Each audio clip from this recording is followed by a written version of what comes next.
बरा बिन आज़िब रज़ी अल्लाह अन्हु फरमाते नबी पाक सल्लल्लाहु अलैहि वसल्लम ने, हदीस नंबर है 635, कि नबी पाक सल्लल्लाहु अलैहि वसल्लम ने हमें 7 चीज़ों का हुक्म दिया और 7 चीज़ों से मना फरमाया। 7 चीज़ें जो करने का हुक्म दिया, उनमें ये फरमाया कि जनाजे के साथ भी जाएं। जनाजे के साथ जाना फ़र्ज़ है, फ़र्ज़ कफ़ाया है। कफ़ाया किसे कहते हैं? 2 तरह के फ़र्ज़ हैं। फ़र्ज़ की 2 किस्में, एक फ़र्ज़ ऐन है, एक फ़र्ज़ कफ़ाया। फ़र्ज़ ऐन वो होता है जो हर एक पे वाजिब ठहरता है, जैसे नमाज फ़र्ज़ ऐन है, हर किसी ने हर हाल में पढ़नी ही है, ठीक है, सिवाय शरई उज़र के जो ख़वातीन को लायक होते हैं। तो इसी तरह जो ये है जनाजे के साथ जाना, ये फ़र्ज़ कफ़ाया है, यानी चंद एक लोग भी चले जाएं तो सबकी तरफ से फ़र्ज़ अदा हो गया। लेकिन अगर कोई भी नहीं गया तो सब गुनाहगार होंगे, ठीक है। तो फ़र्ज़ कफ़ाया है, तो आपने फरमाया कि जनाजों के साथ जाएं, मरीज़ की इयादत करें, दावत कबूल करें, मजलूम की मदद करें और कसम पूरी करें और सलाम का जवाब दें। और छींकने वाले को जब उसने अल्हम्दुलिल्लाह कहा तो उसके जवाब में यरहमुकल्लाह कहें। ये 7 काम हैं: जनाजे के साथ जाना, मरीज़ की इयादत करना, दावत कबूल करना, मजलूम की मदद करना, कसम पूरी करना, सलाम का जवाब देना, छींकने वाले को यरहमुकल्लाह कहना। ये 7 काम करने का, ये 7 फ़र्ज़ कफ़ाया हैं। चंद एक लोगों ने भी ये कर लिए, मजलूम की मदद के लिए चंद लोग भी आगे बढ़ गए, सबका फ़र्ज़ अदा गया। लेकिन किसी पे जुल्म हो रहा है और कोई भी उसका साथ नहीं दे रहा तो सारे गुनाहगार हैं।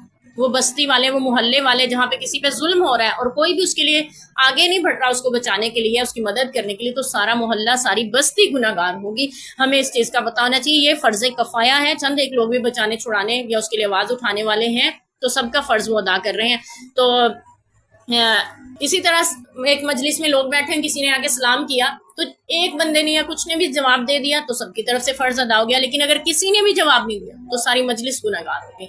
इसी तरह किसी ने छींक ली है और जवाब में चंद एक ने भी अगर यरहमुकल्लाह कह दिया, उसने अल्हम्दुलिल्लाह कहा तो सबका फ़र्ज़ अदा हो गया। लेकिन अगर किसी ने भी नहीं कहा तो सारी मजलिस गुनाहगार होगी। तो इसलिए ये जो जितने भी फ़र्ज़ हैं, फ़र्ज़ कफ़ाया है और इसमें यानी ये चीज़ें हैं कि इनको करने का हुक्म दिया। और जिन चीज़ों से मना किया, नंबर 1 चांदी के बर्तन इस्तेमाल करने से, सोने की अंगूठी पहनने से, रेशमो दिबाज पहनने से, कज़ और इस्तबरक पहनने से, ये सारे रेशमी कपड़े हैं। 7वीं चीज़ इनमें से रह गई है तो वो बताते हैं, यानी उसके बारे में गालिबन वो यहाँ पे भूल गए हैं।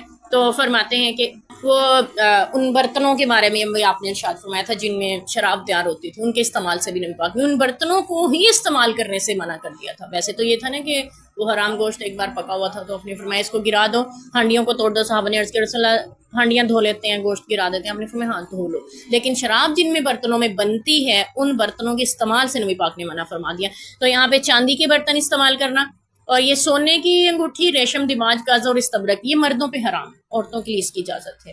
तो मर्द जो है वो चांदी की अंगूठी पहन सकते हैं, उसमें भी हद मुकर्रर है कि वो 1 माशा की या 3 माशा की, कुछ इस तरह से हो, इतनी सी हो, और एक ही पहन सकता है, ज़्यादा नहीं। ये नहीं है कि चांदी की इजाज़त है जितनी मर्जी हाथ में अंगूठियाँ पहनी, नहीं। सुन्नत ये है कि 1 अंगूठी पहने मर्द। और नबी पाक सल्लल्लाहु अलैहि वसल्लम की सुन्नत ये है कि आप उसका नगीना भी अपनी हथेली की तरफ रखते थे, अंगूठी का, यानी जो आप सल्लल्लाहु अलैहि वसल्लम पहनते थे ना, जिसपे मोहर भी बनी हुई थी, तो वो आप अपने जो है वो हथेली की तरफ रखते थे।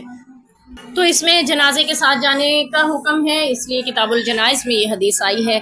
तो जनाजे के साथ जाना भी अजर बाइस फजीलत है। हदीस पाक में आता है जो जनाजे के साथ गया, उसने जनाजा पढ़ा, उसके लिए 1 किरात अजर है। और जो वहाँ मट्टी, कब्र पे मट्टी डालने तक रुका रहा, मट्टी डाल के वापस पलटा, तो उसके लिए 2 किरात अजर है। साहबा ने अर्ज़ किया रसूल अल्लाह किरात कितना? किरात जैसे हमारे यहाँ ये होता है ना, सोना तोलने के लिए तोला, 1 तोला, 2 तोला, माशा, और या 1 किलो 2 किलो, इस तरह से किरात अरबी में यानी एक वज़न के लिए इस्तेमाल होता है। साहबा ने या रसूल अल्लाह किरात कितना है? आपने फरमाया ओहद पहाड़ जितना। जनाजे में जाने का इतना सवाब है जितना ओहद पहाड़। ओहद पहाड़ जो है तकरीबन 7 किलोमीटर में फैला हुआ है, और ये सिर्फ फैला, उसकी लंबाई है, बाकी उसका हुजम, उसका मोटापा, उसका ज़मीन के अंदर होना और उसका वज़न जो है वो अल्लाह के, ठीक है।